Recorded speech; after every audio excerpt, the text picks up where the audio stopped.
What's up, guys? This video is the first video of a series in which I'm going to go through the authorship of each book of the New Testament. So, today, who wrote the Gospel of Matthew?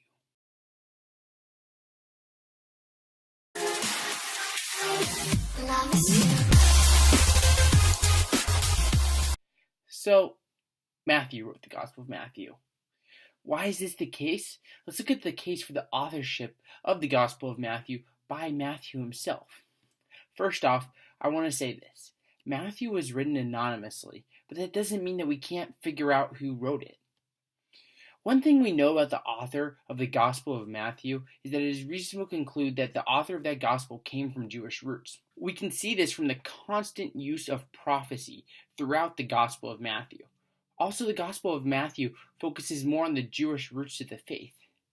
The Gospel is more focused on Jesus' work in Galilee than with the Gentiles. Also, the only Gospel which talks about the story of the temple tax is in Matthew chapter 17. It is interesting that the only Gospel that talks about this story about taxes comes from the Gospel that is claimed to be written by a tax collector. So, just from an internal perspective, it seems like the Gospel of Matthew was written by a Jew who had a special interest in financial matters. But now let's look at the external evidence for the authorship of Matthew. The early church is unanimous on the idea that Matthew was the author of the Gospel. Papias, Irenaeus, and Origen, three early church fathers, all attest to this. Papias, who lived from around 60 to 130 AD-ish, said that Matthew put together the oracles of the Lord in the Hebrew language, and each one interpreted them as best as he could.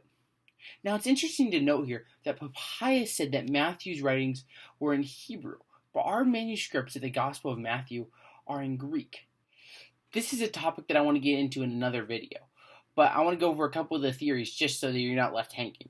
Matthew was a tax collector, so he would have known Hebrew and Greek and Aramaic. So it's entirely possible that he had written the original Gospel in a Hebrew or Aramaic language and later revised it into Greek. That's because Greek was a more common language when trying to evangelize. So, even if Matthew was originally written in Hebrew and translated by someone else into Greek, that would not change his authorship. It would just be a translation. So that's a very brief overview of that topic, but I want to focus more on the authorship of Matthew. So, to wrap things up, the Gospel of Matthew was most likely written by Matthew. This can be seen because the Gospel comes from Jewish roots and includes a passage about temple taxes that none of the other Gospels contain. Additionally, Matthew is attributed to being the author of the Gospel of Matthew unanimously by early church fathers. A final point that I would like to make is that Matthew was a tax collector, which would have been considered by his Jewish peers to be the scum of the earth. If he didn't write the Gospel, why would the early Christians put the name of a tax collector to the first Gospel in the New Testament?